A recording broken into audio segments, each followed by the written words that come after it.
Young Cam Jansen and the Substitute Mystery.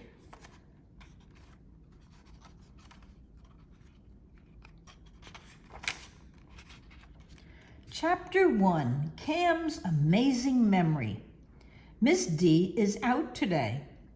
Sit down, Danny called out. He was standing on Miss D's desk. Miss D is absent, so I'm the teacher today. Cam Jansen, her friend Eric Shelton, and the others in Cam's class did not sit down. Fine, then you're being punished, Danny said. I won't give you homework. A man stood by the door. He had books and a lunch bag. I thought I was the teacher. Danny jumped off the desk. He hurried to his seat. The others in the class hurried to their seats too. Is this Miss D's class? The man asked. Yes, Eric said. The man walked in. He dropped the books and lunch bag on Miss D's desk. I'm Mr. Baker, he told the class. I'm not a baker who bakes. I'm a baker who teaches. Miss D is absent, so today I'm your teacher. Mr. Baker sat in Miss D's seat. Oh my, he said. Miss D left me a note, but I can't find it. There's a paper in your pocket. Maybe it's the note, said Tim. Mr. Baker looked in his pants pockets, but didn't find the note. It's in your shirt pocket, Tim said. Oh, here it is, Mr. Baker said. He opened the note and read it aloud. I left math work for the class. It's on the board. Mr. Baker turned to the board. There was no math work. The custodian must have washed it, Eric said. Now what do I do? Mr. Baker asked. We all saw it. Miss D wrote it yesterday afternoon during silent reading, Eric said. Now you ask Cam to say click. Click? What's click? Mr. Baker asked.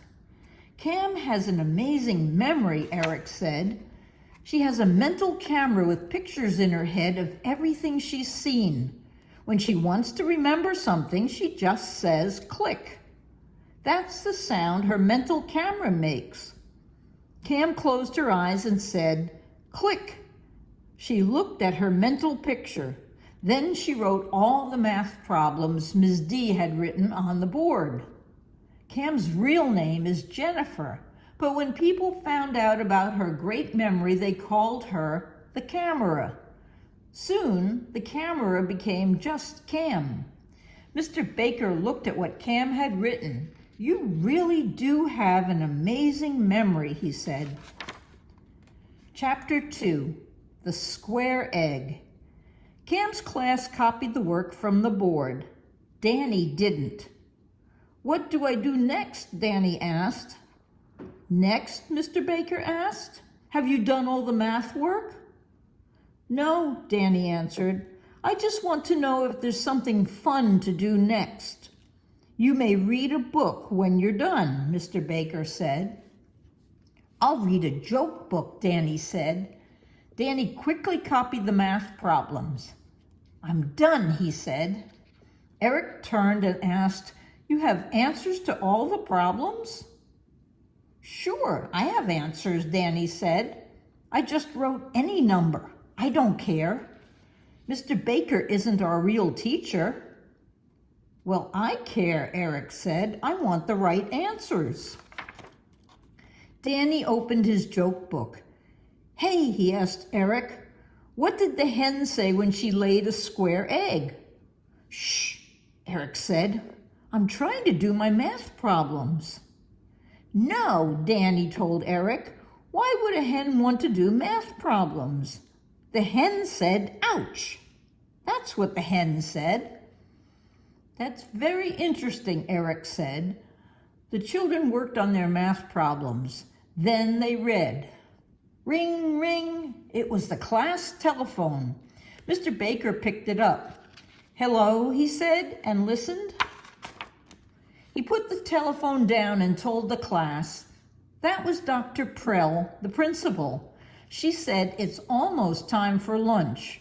We should take our coats. After lunch, we'll play outside. Yay, the children shouted. I'm going too, Mr. Baker said. Then he looked at his chair. There's my lunch, but where's my coat? Chapter 3, Cam Solves Mysteries. Are you sure you wore a coat? Eric asked. Did I? Mr. Baker asked himself. I drove here this morning. Look, there's my car. He pointed to a red car in the school parking lot. He checked his pockets. Look, he said.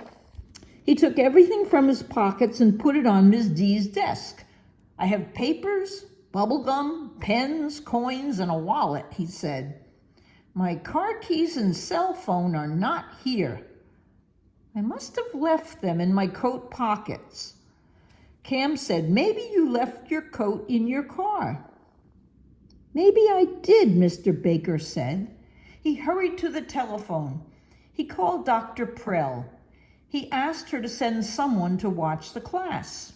A few minutes later, Mr. Day, the gym teacher, walked into the room. I'm sorry, Mr. Baker told Mr. Day. I forgot where I left my coat. I'll be right back, he told the class. Cam watched through the window. She saw Mr. Baker try to open the door of his car, but the doors were locked. Mr. Baker looked through the car windows. Then he walked back inside. My coat is not in the car, he said. Now what do I do? Now you ask Cam to help you, Mr. Day said. Cam closed her eyes and said, click. She said, click again.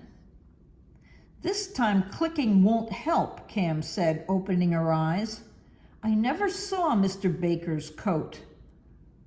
I'd like to stay and help, Mr. Day said, but I must get back to the gym.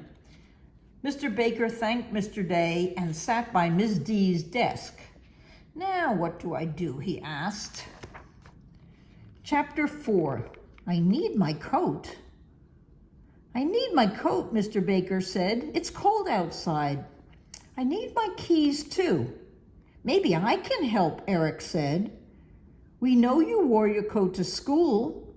You didn't bring it to class, so you must have left it somewhere between your car and this room.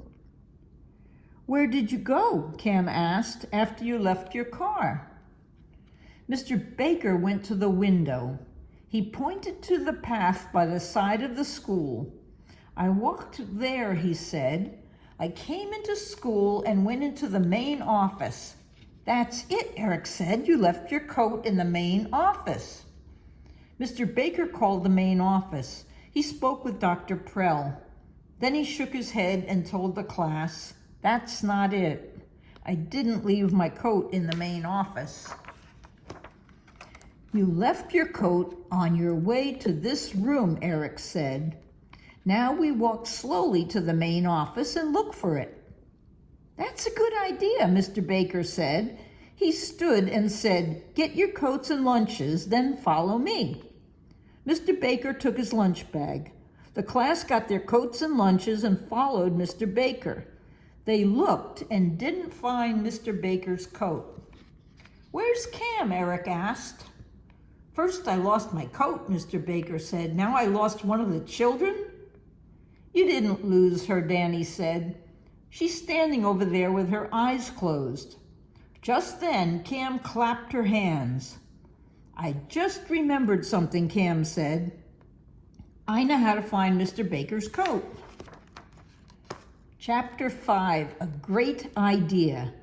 Did you click and remember something you saw? Eric asked. No, Cam said. I remembered something I heard. Then Cam asked Mr. Baker, did you say you have your keys and your cell phone in the pockets of your coat? Yes, Mr. Baker answered. Let's call your cell phone. If it's somewhere between here and our classroom, we'll hear the ringing. That's a great idea, Mr. Baker said. I'll use the office telephone. Cam told her classmates to spread out in the hall and listen for the ringing. Mr. Baker went to the office. He called his cell phone. Ring, ring. I hear it, Danny said. Mr. Baker came out of the office. It came from in there, Danny said. He pointed to the door of the teacher's room. Mr. Baker hurried to the teacher's room. Cam and the other children did too. Mr. Baker opened the door. There was a green coat on the couch. I forgot, Mr. Baker said. I came here this morning before I went to class. I'm the one who found your coat, Danny said. Thank you, Mr. Baker said to Danny. Thank you too, he said to Cam. You remember things you see and hear. You are amazing. Mr. Baker opened his lunch bag. I prepared my lunch, and I forgot what it is. Oh, I wish I had a click memory. He looked in his lunch bag and said, I wish I had a dessert, too. The children in Miss D's class ate lunch and shared their desserts with Mr. Baker. Then they went outside to play. The end. Good night, Sophie. Good night, Sammy.